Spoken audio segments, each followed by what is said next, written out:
विद्यार्थी मित्रांनो, आजच्या व्हिडिओमध्ये आपण सेकंड इयर नवीन जो 2024 पॅटर्न आहे स्पेसिफिकली इलेक्ट्रिकल इंजिनिअरिंग साठी याचा सिलेबस डिटेलमध्ये समजून घेणार आहोत. मित्रांनो, 2019 पॅटर्नचा सेकंड इयरचा सब्जेक्ट आणि 24 पॅटर्नचा सेकंड इयरचा सब्जेक्ट यांच्यात भरपूर सारे बदल युनिव्हर्सिटीने केलेले आहेत. सो ह्या व्हिडिओत आपण काय काय बघणार आहे की कुठले सब्जेक्ट युनिव्हर्सिटीने कट केले आहे, कुठले सब्जेक्ट नवीन ऍड केले आहे, कुठले सोपे सब्जेक्ट आहे ज्याच्या स्कोरिंग होऊ शकतं, कुठले टफ सब्जेक्ट्स आहे ज्याला तुम्हाला लक्ष द्यायचं. त्याच्यानंतर काही सब्जेक्ट सेमिस्टर चेंज केले, खालचे मागच्या सेमचे पुढच्या सेमला, पुढच्या सेमचे मागच्या सेमला आले, क्रेडिट्स किती आहे. त्याच्यानंतर फर्स्ट इयरला तुम्हाला ओरल प्रॅक्टिकल नव्हतं, आता ओरल प्रॅक्टिकल आलंय, ते किती मार्कला असतं, कुठल्या कुठल्या विषयांना असतं, या सगळ्या गोष्टी या सिलेबसमध्ये आपण लगेच आता डिस्कस करूया, जेणेकरून ज्यांना कॉलेजमध्ये टॉप करायचंय, वर्गात पहिले यायचंय, त्याला ही आयडिया कळाली तर तो लगेच अभ्यासाला लागू शकतो आणि वर्गात पहिले येऊ शकतो. मित्रांनो, सुरू करूया. बघा, आता जर आपण बघितलं तर फर्स्ट इयरला तुम्हाला पहिल्या सेमला 5, दुसऱ्या सेमला 5, एकूण 10 विषय होते, बरोबर. सेकंड इयरला तुम्हाला इलेक्ट्रिकलला आता 10 नाही तर एकूण 8च विषय आहेत. हो, 2 विषय ऑलरेडी कमी केलेले आहेत.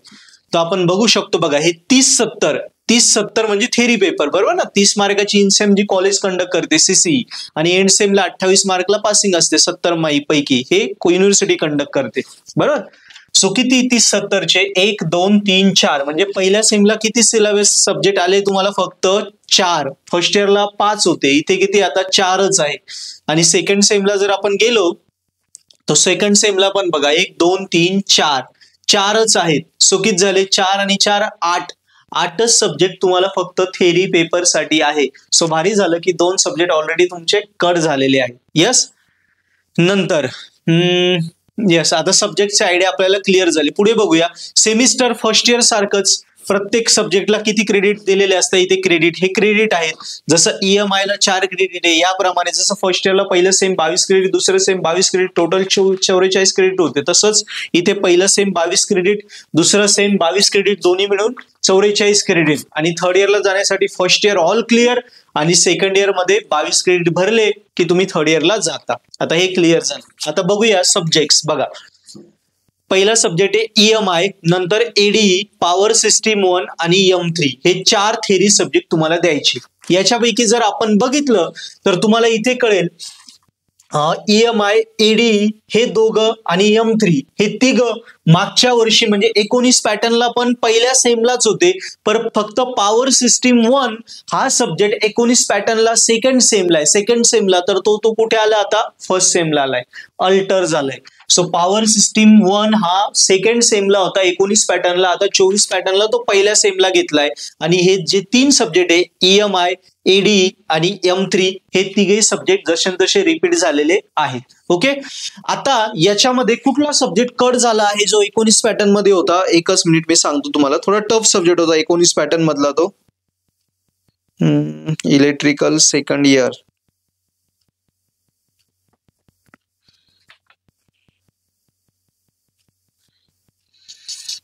बघा, इथे 2 सब्जेक्ट होते, ते कट केले. एक होता PGT, पॉवर जनरेशन टेक्नॉलॉजी, आणि एक होता मटेरियल सायन्स, MS. हे 2 सब्जेक्ट होते, हे 19 पॅटर्नला होते सेकंड इयरला, पहिल्या सेमिस्टरला, ते दोघं पण कट केले. ओके. आणि पॉवर सिस्टीम 1 हा मागच्या सेकंड सेमचा पहिल्या सेमला आणलाय. आता सिमिलरली इकडे जर बघितलं, बघा, इलेक्ट्रिकल मशीन 1 हा मागच्या वेळी होता, तसा रिपीट झालाय. Numerical method and computer programming NMCP हा पण मागच्या वर्षात जसं तसं सब्जेक्ट रिपीट झालाय. नंतर NA हा पण मागच्या वर्षात जसं तसा रिपीट झालाय. फक्त आता इथे अजून 2 सब्जेक्ट होते. एक होता तुमचा FMA, fundamental of micro controller and application, इलेक्ट्रॉनिक्सचा सब्जेक्ट होता तो, जो इलेक्ट्रिकलला 19 पॅटर्न मध्ये ह्या सेमिस्टरला दिला होता सेकंड सेमला. FMA तो कट केलाय आणि इथला PS1 वरच्या सेमला दिलाय, या सेमच्या वरच्या सेमला दिलाय. म्हणजे इथे पण 5 पैकी राहिले, फक्त आता 4च तुमचे सब्जेक्ट्स. आणि कुठला नवीन सब्जेक्ट ऍड केलाय तर तुम्ही बघू शकता. आता जे EV आलंय नवीन, इलेक्ट्रिक व्हेकल. सो इलेक्ट्रिक व्हेकलचा हा नवीन सब्जेक्ट इथे या वर्षापासून ऍड केलाय, जो पहिल्यांदाच इलेक्ट्रिकलला इंट्रोड्यूस झालाय. आणि FMA हा जो ENTC सब्जेक्ट इलेक्ट्रिकलला होता तो काढून टाकलाय. ओके, हे क्लिअर झालं. सिमिलरली 70-30 ची तुमची एक्झाम असणार आहे.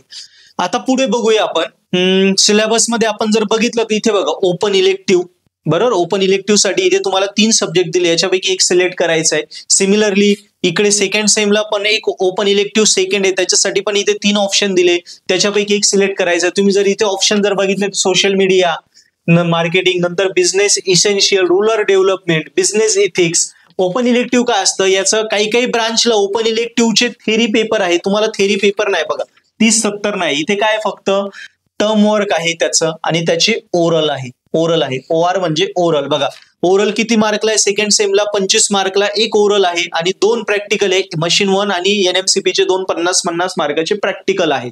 आणि या सेमला जर आपण बघितलं तर या सेमला बघा प्रॅक्टिकल 2 आहे 50-50 मार्कचे EMI आणि ADE चे, आणि ओरल यस ह्युमन व्हॅल्यूज, असे सोपे सोपे सब्जेक्ट्स आहे. ओरल साठी 25 मार्कचे ओरल आहे, आणि लिटरसी एज्युकेशन त्याला 25 मार्काचे ओरल आहे. म्हणजे सेकंड इयरला तुम्हाला 2 आणि 2 4 प्रॅक्टिकल, आणि 2 आणि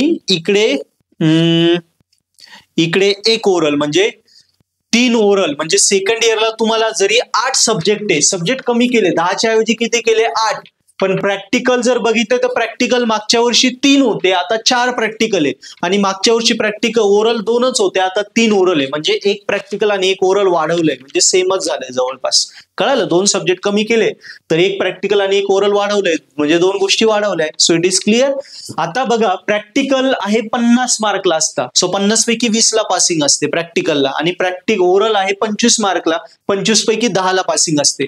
ओरल प्रॅक्टिकल कशी क्लिअर करायचे, अभ्यास कसा करायचा, कसे आउट ऑफ मार्क घ्यायचे, याच्या रिलेटेड मी ऑलरेडी कालच रात्री 9 ला व्हिडिओ दिला, तो बघून घ्या, तुम्हाला डिटेल आयडिया होऊन जाईल. सगळ्या डिपार्टमेंटसाठी कॉमन व्हिडिओ होता तो. ओके, सो ओरल प्रॅक्टिकल लक्षात ठेवा. ओरल प्रॅक्टिकल मध्ये तुम्हाला 25 पैकी 22-23 मार्क किंवा 50 पैकी 45 मार्क घेणं एकदम सोपं असतं, ज्याच्यामुळे तुमचा सेकंड इयरचा, तुम्ही आता डिपार्टमेंटमध्ये आले ना, डिपार्टमेंटमध्ये तुमचा CGPA वाढला पाहिजे. कारण फायनल इयरला जेव्हा आपण कॅम्पस प्लेसमेंटला जातो, इंटरव्ह्यू साठी जातो, तेव्हा आपल्याला डिपार्टमेंटचेच कोर सब्जेक्टचे आणि ओरल प्रॅक्टिकलवर आपल्याला क्वेश्चन विचारले जातात, डिपार्टमेंटचे मार्क बघितले जातात.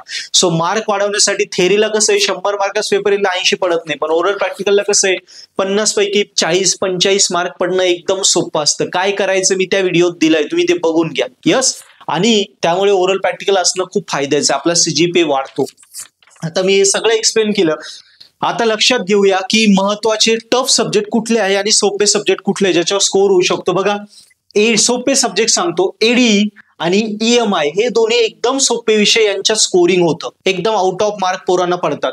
ओके, नंतर PS1 आणि M3 हे 2 न्यूमरिकल बेस सब्जेक्ट आहे, याच्यात डेरिव्हेशन न्यूमरिकल आहे, याच्यात ऑब्विसली M3 मॅथ्सच आहे, M1 M2 नंतर आता M3. ओके, सो अशा प्रकारे आहे का यांच्यात तुम्ही चांगल्या प्रकारे अभ्यास केला न्यूमरिकलचा तर खूप चांगले मार्क पडतात, आणि हे दोन्ही एकदम स्कोरिंग विषय आहेत. मित्रांनो, हे सब्जेक्ट्स त्याच्यानंतर ह्या सेमचे हे सगळे 4ही सब्जेक्ट इथे बघा, मशीन 1 आणि NMCP हे दोन्ही न्यूमरिकल बेस आहे. NA हा पण प्युअरली न्यूमरिकल आहे, हा थेरॉटिकल विषय, इलेक्ट्रिकल व्हेकल. ओके, हा स्कोरिंग आहे, हे टफ आहेत. ओके, सो याच्यामध्ये NMCP मध्ये आणि NA मध्ये पण स्कोरिंग होऊ शकतो. जसं इकडे हे 2 स्कोरिंग आहे, आणि याच्यात न्यूमरिकलची प्रॅक्टिस केली तर M3 पॉवर सिस्टीम 1 पण स्कोरिंग करून देऊ शकतो. सो मित्रांनो, या 8च्या 8 विषयांचे व्हिडिओ लेक्चर रेकॉर्डेड कोर्सेस 2024 पॅटर्नचे आपल्या पर्पल ॲट ऍप्लिकेशनवर अवेलेबल आहे, मराठी आणि हिंदीमध्ये. यस, सो तुम्ही ऍप्लिकेशनची लिंक मी खाली दिली आहे डिस्क्रिप्शन मध्ये. सो तुम्हाला जर फर्स्ट इयर कसंही गेलं, बॅकलॉग असतील किंवा कमी मार्क पडले, पण आता सेकंड इयरला जर टॉप करायचं असेल तर सेकंड इयरला पहिल्यापासून अभ्यासाला लागा, आणि त्यासाठी पर्पल ॲट ऍप्लिकेशन तुमच्या इलेक्ट्रिकलचे हजारो पोरं आपल्या विद्यापीठात वापरतायत, ते टॉप करताय. सो इलेक्ट्रिकल टॉप ब्रांच असल्यामुळे कोर ब्रांचचे बॅकलॉग नको लागायला, वर्गात पहिले यायचं असेल तर purple at application best solution, quality आणि क्वांटिटी दोन्ही याच्यात. क्वालिटी कशी, सो बेस्ट व्हिडिओ लेक्चर ते मराठी हिंदीमध्ये आहेत आपल्या भाषेमध्ये, with solve paper pattern, IMP question आणि नोट्स. म्हणजे कॉलेजमध्ये सिलेबस सुरू होण्याच्या आधीच आजपासून अभ्यासाला लागा. आज 15-20 तारीख आहे फक्त जूनची, कॉलेजमध्ये सुरू होईल सिलेबस शिकवायला 10-1 जुलै. महिना वाया नाही घालवायचा, आजपासून अभ्यासाला लागा. आजपासून केलं तर कॉलेजमध्ये जेव्हा लेक्चर सुरू होईल तेव्हा तुमचे 2-2 युनिट कव्हर होतील, आणि 2 युनिट तुमचे कव्हर झाले तर तुम्ही विचार करा, इनसेमचा स्टडीज होऊन जातो आउट ऑफ मार्क, आणि इनसेमला आउट ऑफ पडतात तर एंडसेमला आउट ऑफ पडतात. जेव्हा कॉलेजमध्ये टीचिंग सुरू होईल, मुलं अभ्यासाला लागतील, त्यावेळी तुम्ही त्यांच्या 2 युनिट पुढे असणार, म्हणजे 1 महिना पुढे असणार, तर तुम्ही कॉलेजमध्ये कावर टॉपर नेऊ शकणार 100%. सो पुस्तक घेण्याची गरज नाही, कॉलेजमध्ये शिकवलं नाही, शिकवतील वगैरे समजलं नाही, काहीच टेन्शन नाही, मागच्या पेपर बघायची गरज नाही, सगळं काही आपल्या पर्पल ॲप मध्ये एकदम ऑफोर्डेबल कोर्सेस असतात, त्याच्यात सगळं अवेलेबल असतं. तेवढंच करायचं, पुस्तक घ्यायचं नाही, तिथे नोट्स आहे. कॉलेजला समजलं नाही समजलं सरांचं काही टेन्शन घ्यायचं नाही, आपले सर मराठी हिंदीत एकदम भारी लेवलला शिकवतात, ऑडिओ व्हिडिओ क्वालिटी जबरदस्त आहे, IMP क्वेश्चन आहे, पेपर पॅटर्न आहे, सॉल्व पेपर आहे, सगळं काही आपल्या कोर्सेसमध्ये ना. एवढंच करा. आणि इलेक्ट्रिकल मध्ये जेवढे हजारो पोरं आपले आतापर्यंत टॉपर झाले, कोर्सेस वापरणारे, तुम्ही पण होऊ शकता. सो ज्याला टॉप करायचं त्यांनी पर्पल ॲट सोबत अभ्यास सुरू करा, टॉपर व्हा. यस, सो मित्रांनो पूर्ण सिलेबस मी इथे एक्सप्लेन केलेला आहेच. आणि मी सांगत होतो ओपन इलेक्टिव्ह काय असतं की 3-4 असे जनरल सब्जेक्ट दिले असतात, रादर दॅन आवर ब्रांच सोडून जनरल सब्जेक्ट असतात. त्याच्यातला कुठलाही एक सब्जेक्ट असतो ज्याच्यावर तुमच्या ओरल्स आहेत, काही ब्रांचला याच्यावर थेरी पेपर पण आहेत. सो जनरल, आता पर्सनॅलिटी डेव्हलपमेंट, फायनान्शियल मॅनेजमेंट, पैसे कसे मॅनेज करायचे, त्याचा इलेक्ट्रिकलशी काही संबंध नाही, जनरल विषय असतात. सो 3 पैकी एकच विषय कुठला तरी घ्यायचा असतो मुलाला आणि त्याच्यावर त्याचे ओरल असेल. याच्यात असं होऊ शकतं वर्गातले काही पोरं हा घेऊ शकता, काही पोरं हा घेऊ शकता, काही पोरं हा घेऊ शकतात. ज्यांनी जो घेतला त्याच्यावर ओरल होईल, कंपल्सरी नाही की तिघं घ्या किंवा हाच घ्या. कळालं? सो व्हिडिओ आवडला असेल, फायद्याचा वाटत असेल, कळाला असेल आयडिया तुमचा सिलेबस कसा आहे, तर आत्तापासून अभ्यास लागण, टॉप करा. बाकी व्हिडिओ आवडला असेल चॅनल सबस्क्राईब करा, मित्रांनाही शेअर करा. थँक्यू.